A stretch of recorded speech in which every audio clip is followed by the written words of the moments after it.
मौर्य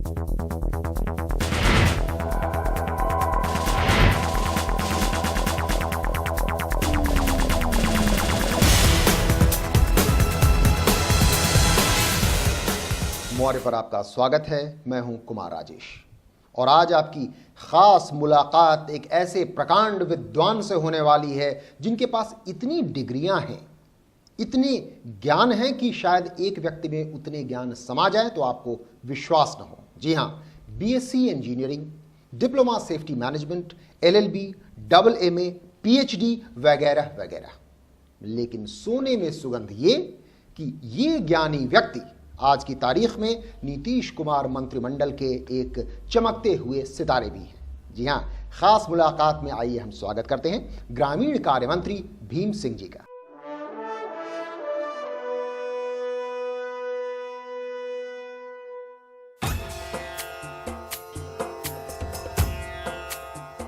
बिहार के ग्रामीण कार्य मंत्री भीम सिंह आज हैं खास मुलाकात में। भीम सिंह जी, आपका स्वागत है खास मुलाकात में। धन्यवाद।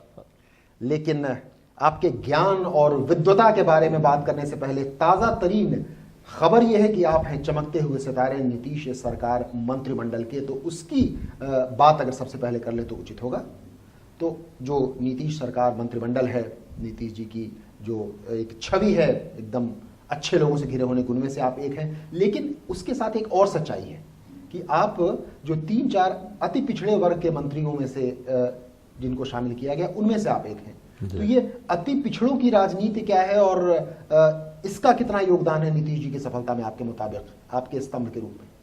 देखिए राजेश जी, सबसे पहले तो मैं विनम्रता पूर्वक आपके द्वारा दिया गया जो विभूषण है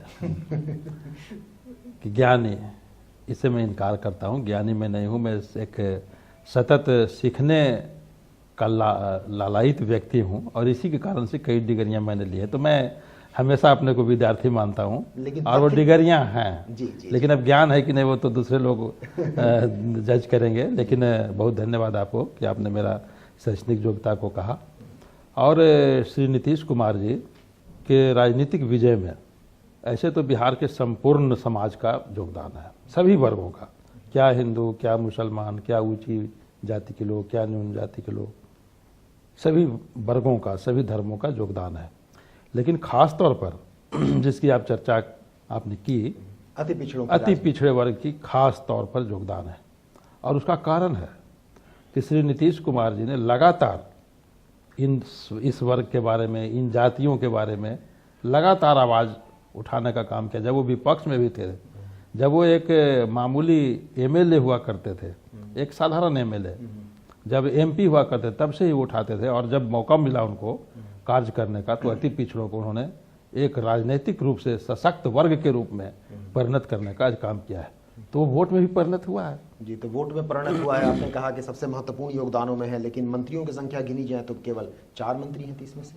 तो क्या ये काफी है? एक ही बार क्रांति नहीं हो सकती है। हम क्रांति में नहीं बल्कि शांतिपूर्ण क्रांति में विश्वास करते हैं। Evolution, not revolution. तो पहले से जहाँ समाज व्यवस्था में इन सब वर्गों का एक भी नहीं होता था, एक भी नहीं होता था, तो आज 4 की संख्या में है। और देख लीजिए 4 की संख्या में है तो सारे लोग महत्वपूर्ण विभागों के मंत्री हैं। जैसे मैं खुद ही ग्रामीण कार्य विभाग का हूँ। देश की राजनीति, देश की अर्थव्यवस्था, गाँव की है, तो उससे जुड़ा हुआ सवाल हमको दिया गया है। फिर शहर के मंत्री हैं जो बीजेपी कोटे से आए हैं, डॉक्टर प्रेम कुमार जी, तो वो मंत्री हैं। हरी शाह जी जो पंचायती राज पर भी जोर चला हुआ है।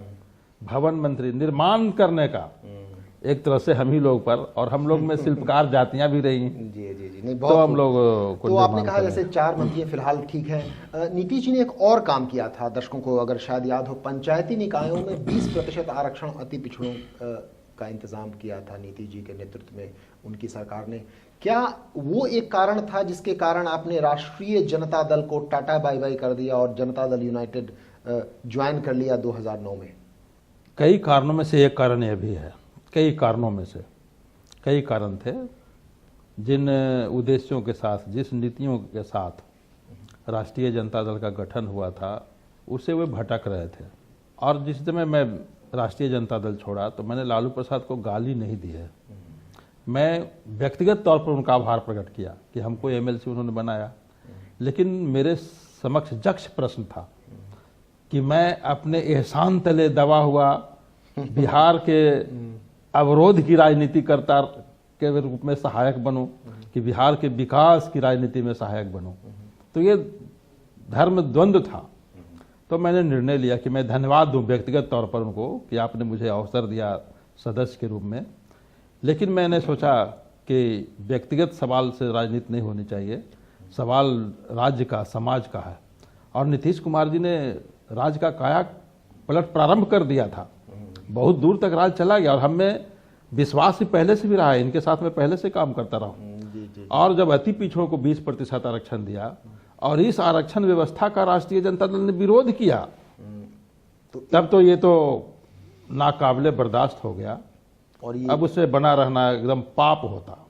इसीलिए 2009 में आपने राष्ट्रीय जनता, लेकिन ये काबिल तारीफ है, हमारे दर्शक जरा गौर फरमाएंगे कि ऐसा बहुत कम ही होता है कि एक राजनीतिक पार्टी छोड़ते वक्त जिस व्यक्ति ने वो पार्टी छोड़ी है वो व्यक्ति अपने पुराने पार्टी के नेता यानी लालू प्रसाद यादव को इन्होंने धन्यवाद किया निजी तौर पर जब इन्होंने अपने संधि विच्छेद हुआ राष्ट्रीय जनता दल से और जनता दल यूनाइटेड से जुड़े। लेकिन अब जबकि अति पिछड़े की राजनीति है, अब आप वरिष्ठतम मंत्रियों में से एक हैं, जो अगर हम थोड़ा सा इतिहास पर नजर दौड़ाएं तो अति पिछड़ों की राजनीति में शायद कर्पूरी ठाकुर को छोड़कर उतने बड़े राजनेता उतने बड़े तौर पर नहीं उभर पाए हैं।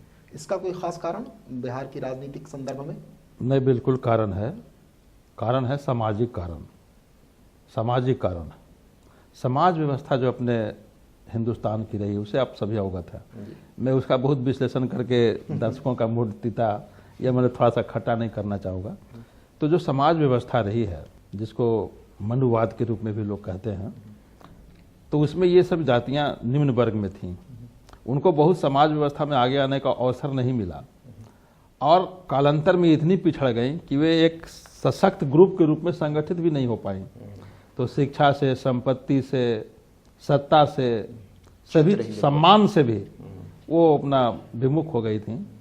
तो इस तरह से चूंकि उनके राजनीतिक में भागीदारी कम गई, एक ग्रुप होता है प्रेशर ग्रुप, उस रूप में नहीं रही थी, इसलिए कोई उसका नेता बहुत उभर कर नहीं आया।